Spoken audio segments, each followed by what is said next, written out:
minutes. Hello, you lovelies. Let's talk all about Kraven the Hunter. This can be a full spoiler review. We're going to talk about Easter eggs. We're going to talk about comic references.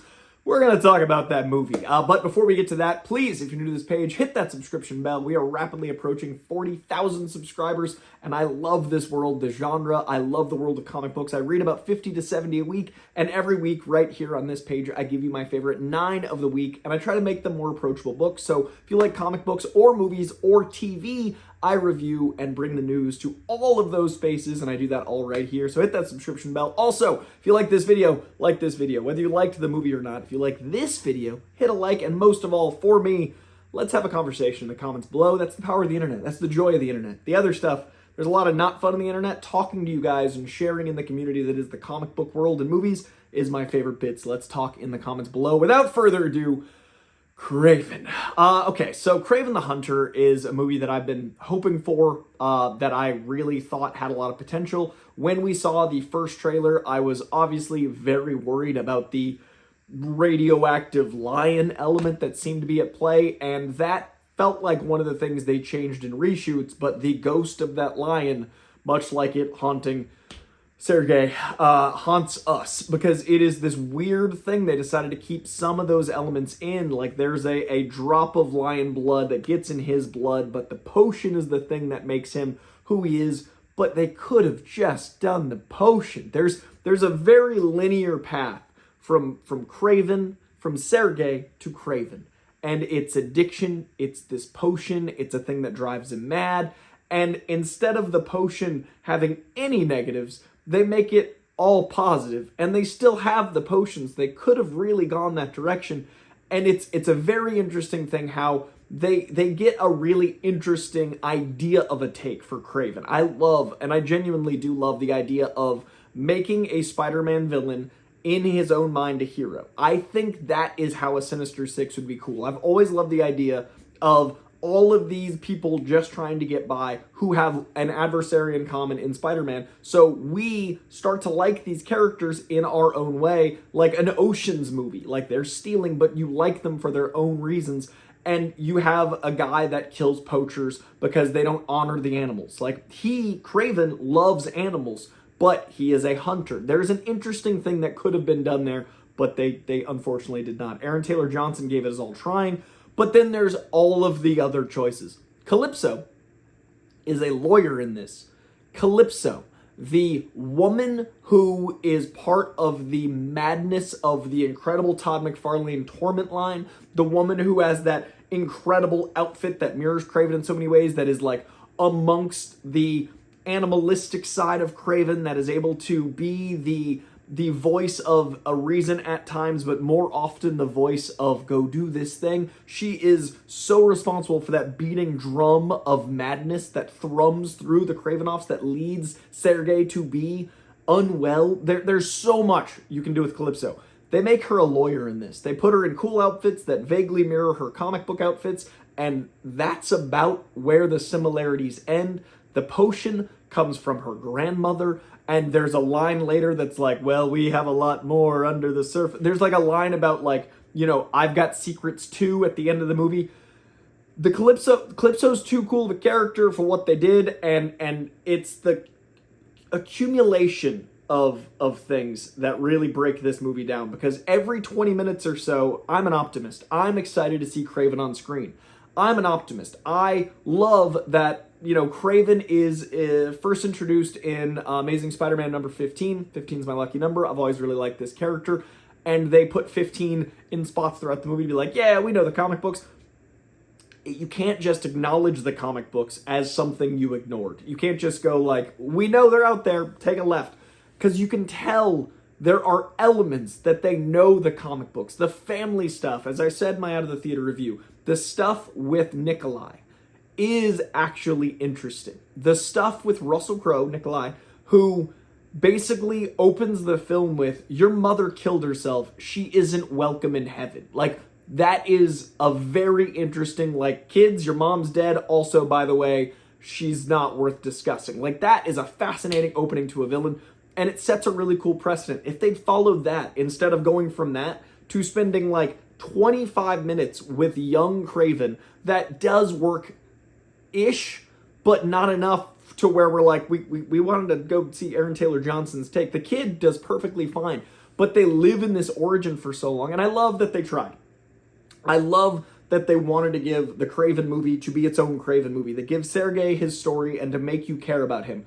But making a 25-minute, like, kid backstory didn't feel like the Kraven movie. And then by the time you get back to Aaron Taylor Johnson, you kind of forget that whole journey because you're like, oh, right, this is why we're here. And again, I do like the idea of a hunter of hunters. I like the idea of someone that is poaching the poachers. I love the idea of kind of a 90s movie action thriller where it's a guy with a list that he's taken out bad guys and he's got a code and he's got these morals. Because that way, you know, Spider-Man still doesn't like murderers, but you kind of can see where you'd be interested in Kraven's side of the story. Like, there is the tiniest piece, like 5% of this that really, really, really works. And then there's about 10% of this where you're excited for Easter eggs. There are moments where Miles Warren is mentioned. I can't tell you how excited I am as a Clone Saga defender to hear the name Miles Warren the Jackal mentioned in this, and it works because there is a really cool element of tying the Rhino to the Chameleon to all these things that could have been cool in a way that isn't like The Amazing Spider-Man with Oscorp where everything, like the whole Sinister Six was in the basement. There was a potentiality there. It was not used well. It did not land at all, and it was really cool to hear Miles Warren. Like I said, it was cool to see number 15 tossed around because his first appearance. It was cool to hear about the potion and to see the imagery. It was cool to get the brief tie to Kraven's Last Hunt where inexplicably there is the Foreigner, who is one of the many villains in this film. The Foreigner, by the way, in the comic books has no superpowers. He has none. He is an Olympic-level athlete, and he's a very good marksman, and he's a good assassin. He's a poor man's Punisher, and he looks like it. In this, he inexplicably has the power to change time, like time distortion. He counts 1, 2, 3, and then he, like, can speed around people and murder them while they're hypnotized or something. He's either super fast, a hypnotist, or controls space-time. We don't know. And that is... 1, unacceptable. 2, the weirdest choice to add a villain that is completely out of the realm of what everyone else is doing with this crime saga. Like, he's a foreigner because he is a man of no nations. They tried to make that an espionage thing, but his powers are, like, so over the top that by the time you get to the Rhino, going full Rhino, you're like, well, yeah, but we had that guy that had those powers that were never explained. My point being, all of that is... I'm a huge Steve Ditko and Stan Lee guy, so this is like super upsetting. All of that could have worked with a fan of the comic writing this in a way that felt like it was honoring the subject material, like in my opinion Venom does. I know a lot of people don't like the Venom movies. I do. I think Tom Hardy is playing Eddie Brock. People see Eddie Brock and they think that's a cool character because he looks cool, but he's a silly, cheesy, sings while he's web swinging, silly, out of his mind character, and he is a tough exterior and a soft interior. A lot like how I see Tom Hardy. Tom Hardy is a sweet guy. He looks really gruff and intense, gets cast really gruff and intense, but he talks about always wanting to play hard men because he feels like a soft guy that loves puppies and reading poetry. Like, I love that for Venom, and that is, to me, Venom. The Michelini McFarlane Venom is that. So those movies do the thing I want, which is give us, even at the cost of not having Spider-Man, a Venom movie. Kraven was, I think it being close is why it hurts, because Foreigner is weirdly used. Chameleon has a lot of really cool dynamics with Nikolai, and I really like the actor playing Chameleon. He's in Gladiator 2 as well, and there's a lot of really good potential for all the family dynamics.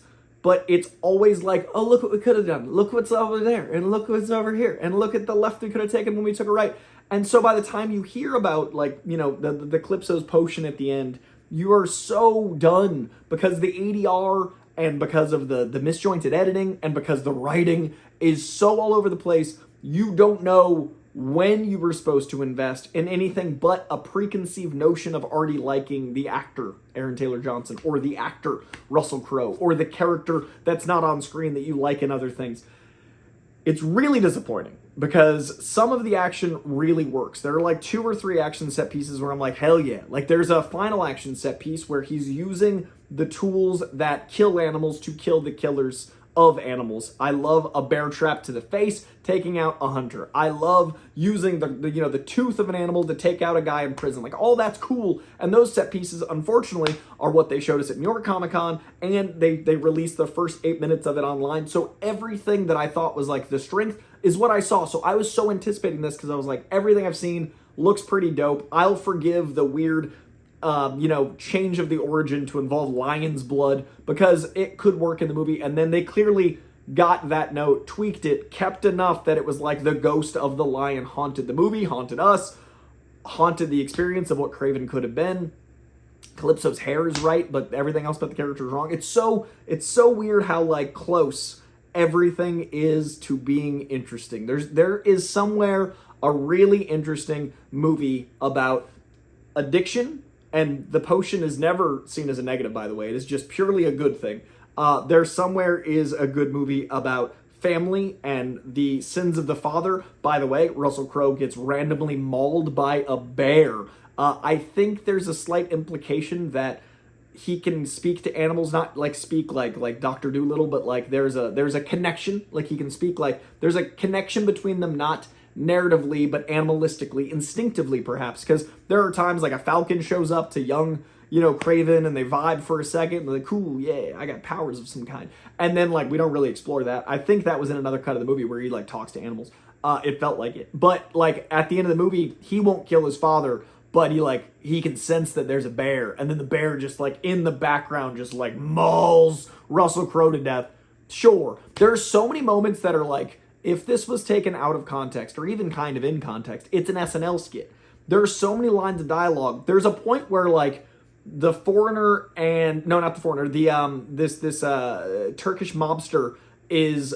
he knows where Chameleon is, where Dimitri is, where his brother is. And so Kraven won't let him die, so he's dangling him over this thing to get information. And he's like, if you drop me, you'll never know who your brother is. So then an explosion comes, and they both drop. Like, he's like, okay, well, this drop that would have killed you, let's jump together. Like, he jumps with the guy to protect him on the way down. I don't know what his idea was, but I mean, he'll have a lot of options. There's a rocket coming at you, he'll have options. So he's going down this mountain, and then he's literally, when they get to the end, they're both fine, in some way. He's got a little blood. And he's yelling dialogue that feels like, I don't even know how to describe how bad the dialogue is in that scene. And Aaron Taylor Johnson, again, he does his best, but he's like yelling, like, where is he? So to speak. And it's so bad at times. But then there are other times where you're like actually invested in Sergei Kravinoff. There are 5 to 10 full long scenes you're like, man, that's an interesting movie, that's an interesting character. But then there's like 5 to 10 scenes in between each of those where you're like, how and why? Now, this is not as bad as Madame Web. This at least has a narrative structure that makes some sense, for better or worse. It does have a lot of the problems that Madame Web had, which is inexplicable ADR and patchwork editing that put this movie together. But it is such a bummer because, unlike Madame Web, I don't see where the movie was that they were trying to make. And I've got a Madame Web movie that could have tied things in together beautifully, that could have, even not using Spider-Man, I would have, but like, it could have worked. Kraven, like, there is a movie in here somewhere that worked, and it did not come out. And they squeezed in, Kraven, Chameleon, Calypso, The Foreigner, Nikolai Kravinoff, Rhino, and the Jackal being referenced, and it still was boring. And that's, I think, the unacceptable part is, if you're going absurdist, lean absurdist. If you're going campy, lean campy. If you're going dramatic serious, know that some of this dialogue cannot be in your movie. If you're going dramatic serious, make sure that the power choices you use. Spider-Man has one of the best rogues gallery. I think him and Batman, best rogues in the history of comics. Make sure the characters you choose, because there are hundreds, work. Don't make a guy that would work in your universe, because he's an Olympic-level athlete that is just a really good assassin, into a fill in the power set blank here, when you could just make him that guy and he actually does fit. Like, use the characters, plug and play them in a way that fits the tone you wanted. It's a shame. I think J.C. Chandor made a really great film with Triple Frontier. It's the only movie of his I've seen, but I was like, oh, that's exciting for this. And you can see some of that DNA here. I think Russell Crowe is in a very interesting movie wrapped up in this somewhere. He's not always great, but he's usually great.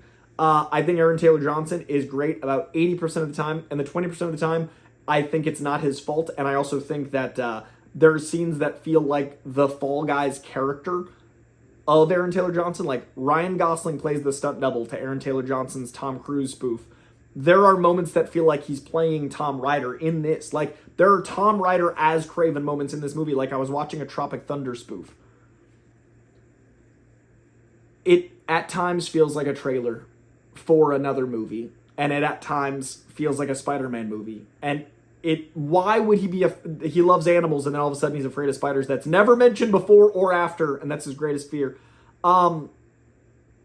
He's inexplicably bulletproof. I don't know. I'm always trying to be positive, and I really love these characters. And like I said, the Stan Lee, Steve Ditko era of Spider-Man means a lot to me. So I was hopeful, and I went in as optimistic as possible. I tried to make lemonade out of these lemons, but there were too many lemons, and I'm just drowning in lemons.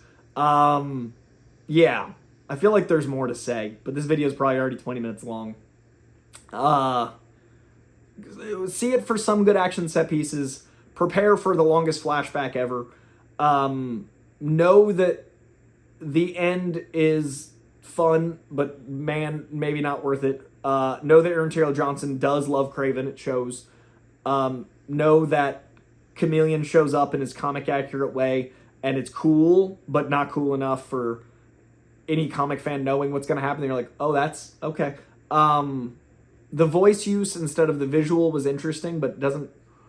It evolves to work, but it definitely felt like a short-sighted way to make the character choice until the Miles Warren thing, which does work, but then I would have spent a little bit more time on a practical mask, maybe, because it feels off with the rest of the movie trying to use practical. There is a decent amount of practical action in this, because of the nature of the movie, like, because Kraven is in the woods and animals and stuff. Some of the animal CGI is real rough. A lot of it works. They tried real hard. They got so far.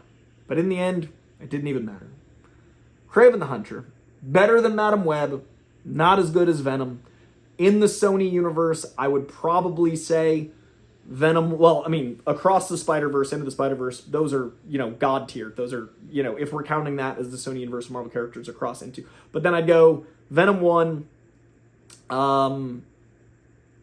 I guess Venom 3, Kraven, Venom 2, Morbius, Madame Web. And I think that's our Sony universe of Marvel characters ranked, because it seems like it's over with this. Read some comics. What I would recommend you do, if you don't watch this movie or if you do, is read Kraven's Last Hunt, because it is absolutely amazing. J.M. DeMatteis, one of the most important Spider-Man arcs ever. I would read the more recent, like 2020, Kraven's Hunt Continued. There's a more recent continuation. The Last Hunt takes place in Central Park. Very interesting connection to all the animal-based villains in Spider-Man's Rogues Gallery. Very interesting stuff. I would read Spider-Man Torment, which some of this is based off of. Todd McFarlane, art and written by. It's got the Lizard. It's got a really cool story with Calypso. It's got some of the best Kraven stuff out there. Beautiful art by Todd McFarlane. Badass writing by Todd. He's a big, yeah guy. Read those instead. If you watch this video, let's have a conversation below. What could have been? Some of the physical, like running up buildings, is really cool. Seeing the fight with the Rhino at the end is probably the closest we'll ever get to seeing a screen-accurate Rhino fight Spider-Man, because he's using speed and agility. Maybe not ever, but for like 10 years. We probably won't see Rhino for a while. So it's cool to see, Rhino fighting someone like Spider-Man. I also don't understand why these movies keep doing the thing where their poster is someone sitting badass and it's like in the comic accurate costume and it's only at the end.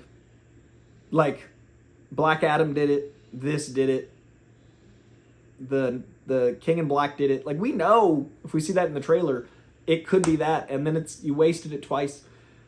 Sitting in a chair is not enough. But yeah, I also don't understand how the lion is this entity that is the thing that broke him of his father. Like, the thing that he finally decided he couldn't take his father anymore. Why would he ever wear it? Like, his father knew that's what kept them separate. And then one line of dialogue goes, "We are the same." And then he puts it on. Why? He wouldn't wear it with honor. He'd be like, this thing was this connection to animals. Guys, I need to not see it again, but I need to read about it again so I can remember some of the stuff, because I sat in confused awe for a while. So I'm forgetting stuff. But maybe that's for the best. That's going to do it for this review. Leave a comment below. Let's have a conversation about it. Some of the weirdest ADR choices I've ever seen. I think there were times when people's mouths were moving that it was like CGI'd because it didn't always line up. But they tried to get the lips to work because of, I think, Madame Web. There were times where they just cut away to like people really far away and they like added dialogue. Like the potion scene clearly didn't go that way originally, like with the grandma. There are times where they're talking and it's like a connection love story about him like killing the guy in prison. And they cut far away, like an establishing shot because clearly the dialogue's different. Some weird choices. I don't know. All right. Hope you subscribe. It's a weird first video to see of mine if this is the first time you've seen me. Usually much more coherent, usually much more positive. But subscription bell if you like comic book stuff, movies and stuff, TV and stuff. Video, like it. That's going to do it. I'm going to think about this more. Yeah. All right. Bye, guys.